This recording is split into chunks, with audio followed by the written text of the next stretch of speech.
Assalamualaikum warahmatullahi wabarakatuh. Di sini saya akan mempresentasikan hasil kerja saya mata pelajaran pembelajaran bahasa dan sastra Indonesia di SD. Disusun oleh saya sendiri, Alvin Ayu Agustin, NPM 19940061, Prodi PGSD 02 semester 5. Selanjutnya, di sini saya mengambil soal menganalisis cerita anak dilihat dari unsur intrinsik dan ekstrinsik. Nah, sekarang di sini saya akan menjelaskan tentang pengertian unsur intrinsik dan ekstrinsik. Unsur intrinsik adalah unsur cerita yang ada di dalam cerita secara langsung menjadi bagian serta ikut membentuk eksistensi dari cerita seperti tokoh, sudut pandang, dan latar belakang cerita. Nah, sedangkan unsur ekstrinsik adalah jati diri dari pengarang yang memiliki pandangan hidup bangsa, ideologi, sosial budaya masyarakat sendiri yang dijadikan sebagai latar dari cerita.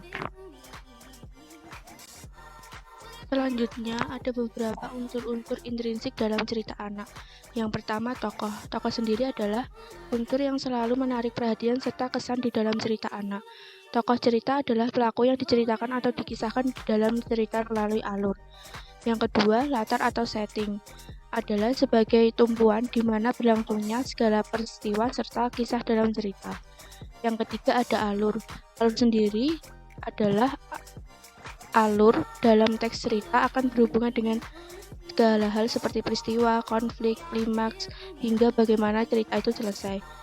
Dan yang terakhir ada tema. Sebagai gagasan mengikat sebuah cerita, tema adalah amanat utama yang disampaikan penulis lewat karangan cerita yang dibuat. Selanjutnya yang kelima, sudut pandang.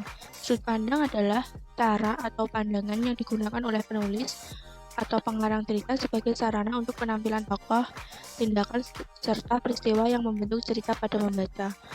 Yang keenam ada moral. Moral adalah sesuatu yang ingin disampaikan oleh penulis pada pembaca. Moral mempunyai kaitan dengan masalah baik maupun buruk. Yang ketujuh ada style. Setiap penulis atau pengarang cerita mempunyai style penulisan sendiri dan berbeda dari yang lain. Style penulisan haruslah dapat dipahami dengan mudah oleh para pembaca. Selanjutnya, adapun jenis-jenis cerita. Yang pertama, cerita jenaka.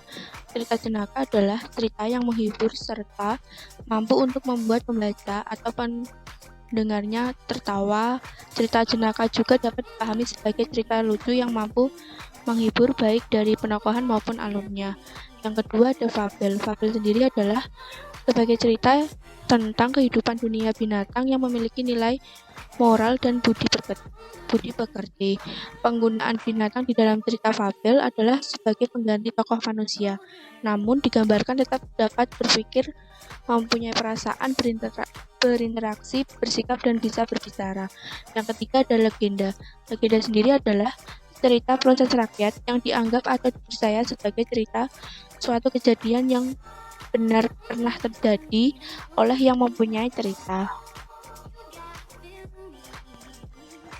Adapun manfaatnya cerita anak, yang pertama dapat melatih kemampuan bahasa anak, yang kedua bisa menumbuhkan kreativitas anak, yang ketiga meningkatkan kecerdasan anak.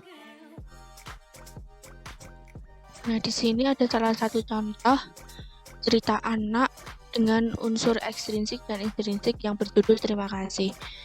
Namaku Egi dan aku sekarang sudah kelas 7 di salah satu SMA negeri di kotaku. Sudah menjadi rutinitas di sekolah bagi kelas 7 selalu diadakan wisata sekolah. Wisata masih kurang 1 bulan lagi dan semua teman-temanku yang turut serta sudah membayar kecuali aku. Pada malam itu tepatnya sebulan sebelum acara suasana rumah terasa begitu dingin, walaupun bukan musim penghujan tetapi malam itu suasana seakan lebih dingin dari biasanya. Semua orang di dalam rumah tidak ada yang berani bicara, tidak sepatah kata pun yang keluar dari semua anggota keluarga. Bukannya mereka kecewa ataupun marah padaku, tetapi karena semuanya pusing bagaimana cara membayar iuran wisata sekolahku yang tinggal sebentar.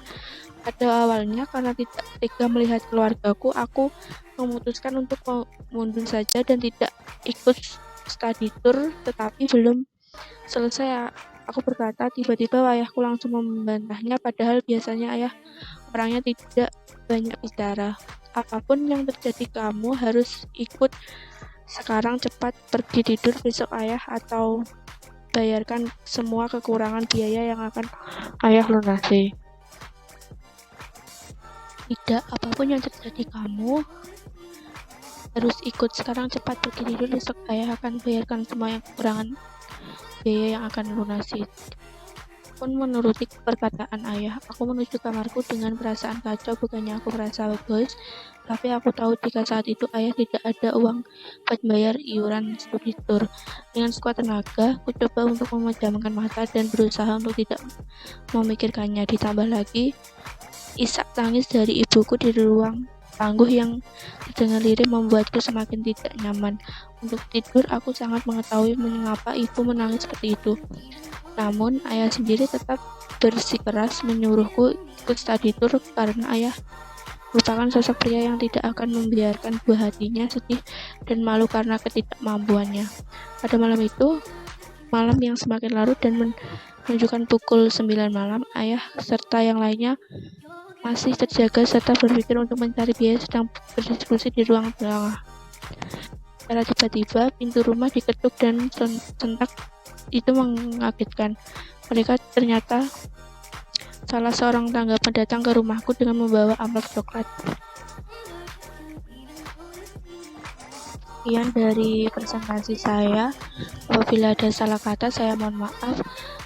Assalamualaikum warahmatullahi wabarakatuh.